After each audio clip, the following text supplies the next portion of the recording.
Homeostasis, how we can define homeostasis. इसकी एक simple सी definition है जिसे हम यानी कि आपके सामने लिखा हुआ है, the protection of internal environment from the harms of fluctuation in the external environment. कि एक्सटर्नल एनवायरनमेंट के अंदर कुछ फ्लक्चुएशंस हो रही हैं और यानी कि उसके नतीजे में कुछ हार्म्स जनरेट होंगी और वो हार्म चीज़ें हमारे इंटरनल एनवायरनमेंट को यानी कि अफेक्ट कर सकती हैं, जिसकी वजह से हमारा इंटरनल एनवायरनमेंट अफेक्ट हो सकता है, और इंटरनल एनवायरनमेंट के ऊपर बुरे असरात आ सकते हैं। और उन बुरे असरात से बचाने के का जो एक मेकनिज़म है उसे हम होम्योस्टेसिस कहेंगे। अब जिस तरह के ये वर्ड है होम्योस्टेसिस, इसका यानी कि सिंपल देख लेते हैं कि होम्यो का मतलब क्या और स्टेसिस का मतलब क्या है। होम्यो का मतलब है सेम, स्टेसिस का मतलब है स्टैंडिंग स्टिल।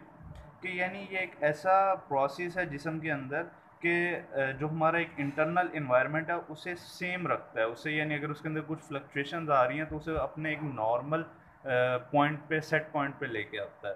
होम्योस्टेसिस का बेसिकली हमारे जिस्म में ये काम है। अब इसकी एग्जांपल्स हैं बॉडी टेम्परेचर। हमारे जिस्म का body temperature 37 degree centigrade set है। अगर कुछ एक्सटर्नल इन्वायरमेंट के अंदर फ्लक्चुएशंस आती हैं तो हमारा बॉडी टेम्परेचर या 37 से ऊपर जाना स्टार्ट कर सकता है या फिर नीचे आना स्टार्ट कर सकता है।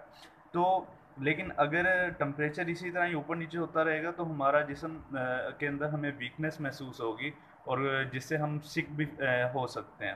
तो हमारे जिस्म के टेम्परेचर को 37 डिग्री सेंटीग्रेड पे रखना किसका काम है? होम्योस्टेसिस का काम है। और जैसे कि आपको पता है कि हमारे जिस्म के अंदर एंजाइम्स वगैरह काम कर रहे होते हैं और वो स्पेसिफिक पीएच पे काम करते हैं।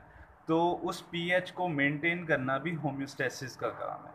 उसके बाद मेटाबॉलिक वेस्ट यानी कि हमारे जिस्म के अंदर जनरेट होते हैं, तो उस मेटाबॉलिक वेस्ट वगैरह को जिस्म के अंदर से यानी कि एक्सक्रीट आउट करना है, कितना कंसंट्रेशन में रखना है और कितना बाहर निकालना है, वो सारा भी होम्योस्टेसिस का काम है।